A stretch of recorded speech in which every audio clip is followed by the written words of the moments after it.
I wanted to ask about some MVP bets too, because that's another one that is definitely polarizing. Aaron Rodgers has won it back-to-back years, so he's going to be in that running again. But is it worth it for that kind of value to try it again for the third time to go for the conventional awards, or do you see it maybe a underdog at a higher value that says, all right, maybe this guy could definitely make it work?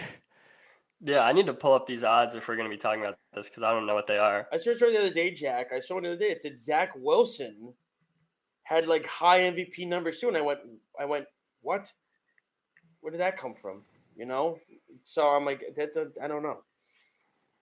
Yeah, I'm trying to find it. Zach Wilson is where is he?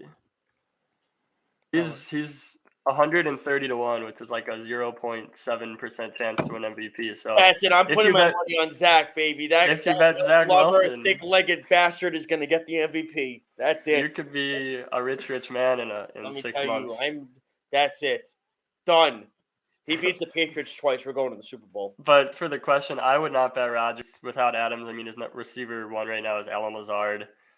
He's 10 to 1. He's not the favorite. Josh Allen, I'm seeing, is the favorite right now. He's the fourth highest favorite. But still, I mean, if I am betting like these super like long odds awards markets that won't pay out for 6 months, I'd rather bet on the long shots. I have his current odds are 20 to 1, so I got a little bit of value here. I have like Jalen Hurts at 60 to 1. I don't think he's going to win MVP. I think it's a very. Money on Zach. Put like $5 in there. I should. I know some people that got Trey Lance at like 200 to 1 or 150 to 1, which is, I mean, we've never seen him, which is probably bad, but like maybe he's really good, and 200 to 1, like you can't really fault that at all. Everybody and their mother on this network hates the Dallas Cowboys. I mean, we had Brandon Jacobs on the show last week that said he wanted to drop a nuclear bomb into Jerry World and see what happens afterwards. Make Jerry pay for everything again. Yep. Jerry pays for everything again, That's which right. I actually said to Errol afterwards. I said, isn't that kind of like a threat? You know, that kind of bad. But anyway. He specified empty building, but okay. No, I'm just saying that's destruction of property then. You can't do that. It's destruction of public property. But anyway, where do you see the Cowboys this year? Because they always seem like the most polarizing team, right? People always overrate them. People do because they're America's team. This is our year. God watches them. That's why the thing opens. You know, the sun comes down and God's watching them. That's BS to me. I don't. If that's God's America's team, that boy is putting himself through hell and back. And it takes 13 seconds to do that. Yeah, where are the Cowboys in your eyes as a team? I mean, trading Amari Cooper, getting rid of that. It just seems like because they've been in cap hell for so long. Like, what do you think of them this year? I think they're probably the odds-on favorite to win the NFC East. I don't think the Eagles are far behind, but at the same time, I don't think the Cowboys are going to compete for a Super Bowl, really. So I think it's, kind of typical. Make the playoffs, probably lose early on. Don't make them feel bad about themselves, Jack. They think Super Bowl now. It's going to happen. No, I actually like the Eagles. I agree with Jack, though. I do like the Eagles. The problem is I don't trust Hurts. That's my biggest problem. They have obviously they got getting Devontae Smith. They got A.J. Brown. Great. They have a very nice receiving core, and their defense is getting better, but I don't and also, is Sirianni the guy? I mean, I heard him in a press conference last year. They said, how come the defense didn't look great? He said, I don't know. You got to ask the defensive coordinator. I said, what the freak?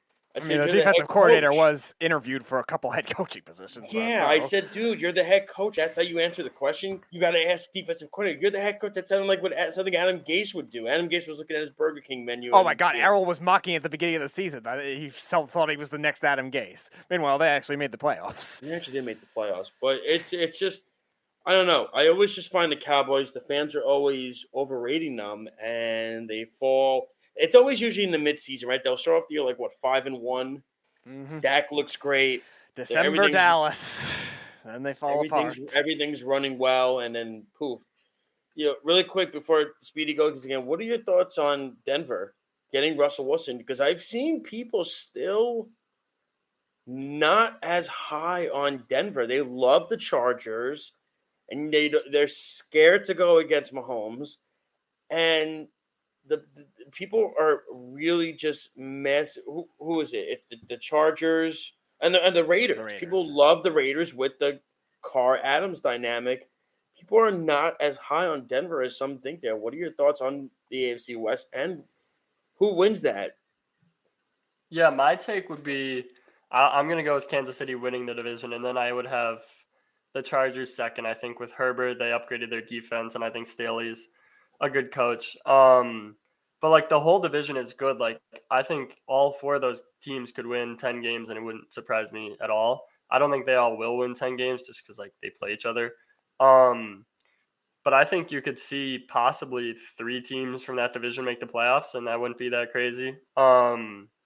I do think the Broncos are in the second tier in that division, kind of with the Raiders, is how I see it. But that's not really a knock on the Broncos as much as it is like I think the Chiefs and Chargers are just really good. So let's shift to the other side of LA. The Rams just won the Super Bowl, and they were able to keep pretty much everybody except for Von Miller, and then Andrew Whitworth retired. But beyond that, like their shot to repeat is a lot stronger than I've ever seen from any other previous Super Bowl champion because of what they were able to keep and bring in. And with the NFC weak as it is right now, their division's pretty strong. How strong of a chance do you see that kind of thing, at least going back to the Super Bowl in the NFC? Yeah, I could definitely see it. I don't know if I'd like expect it, but I'd say they've got to be them in Tampa Bay. I'm probably forgetting someone, but they're the favorites in the NFC. They are going to have to face someone like Kansas City or Buffalo or whoever makes it out of the AFC. That's going to be a really tough game if they can get there, but Rams definitely look in good position to repeat. It's just tough to actually do that, right? Like they're definitely among the favorites in the league. It's just so much easier said than done. My last question for me, Jack, is give me a team that's going to be a sleeper like the Cincinnati Bengals were last year. Like you could even say the Bengals could do it again, but give me a sleeper team out there that you say, wow, they really improved a lot this whole season. Maybe they can take a Bengal leap like the Bengals did last year. Yeah, I think a Bengals level leap, I think that requires a quarterback. And so I'll go with the Jags, who I think Trevor Lawrence was as close to a generational prospect as you can get coming out of college. And then Urban Meyer is just like maybe the worst coach of all time. Doug Peterson, professional. They upgraded their receiving core. It's questionable how they did it, paying Christian Kirk $18 million a year, paying Zay Jones 3 years, $30 million. But like they did upgrade their receiving core from where it was and who Lawrence was throwing to last year. They get ETN back. I know he's a running back, so not the most important, but still good for Lawrence's development. So I'll say the Jags, and then I don't think they can make a Bengals-type leap because Jared Goff's their quarterback, but I think the Lions, too, could be a little better than people expect. The Jets and one of these things, I really did. I mean, it really is just a Wilson question with the Jets, but I'll go Jags and Lions for my sleeper teams. The Jaguars could possibly get there, and then Evan Engram will just drop a bunch of passes. That's possible. You would know. It already happened today. Giants fan. Nice. And he did. He dropped the pass, and Shaq Barrett picked it off. And Shaq Barrett has better hands than Evan Engram. That's not saying much. So my last question, one fantasy sleeper that you have for this season and one fantasy bust. That's a good question. For bust, I'll go Derrick Henry. I think he's up there in age. He's up there in touches. He doesn't really catch passes. He's coming off a major injury. Even if he's fully recovered now, it's not a good thing. And then the Titans just might not be all that great this year. I know they've never really looked that great on paper, and they always outperform expectations. But maybe this is the year where we see 8 and 9 or whatever, and that would really hurt Henry because he's so much better when the Titans are leading. Sleeper. Trying to think here. I guess this division, by the way. What? I like the Colts in a lot of that division, by the way. Oh yeah, I think Colts, and then maybe Jags. Nice. I picked them to go to the Super Bowl last year. Boy, was that a screw up on my part. Remember that one? Better than my pick of the Browns. Yeah. Matt Ryan though, so who knows? And then fantasy sleeper. This guy's a deeper sleeper. I don't think he'll get drafted in most leagues in case unless he keeps going off at camp. But Romeo Doubs is a receiver on the Packers. He went in the 4th round this year. I read a story about him. He's getting a lot of touches, and Rodgers makes wide receivers, Jack.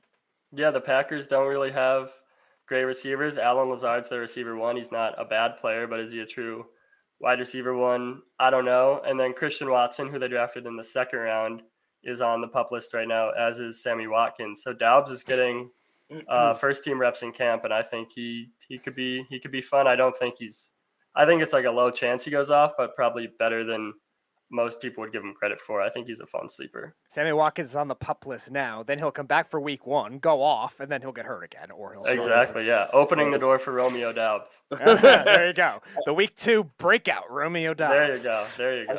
Establish the Run Fantasy Football NFL betting analyst Jack Miller.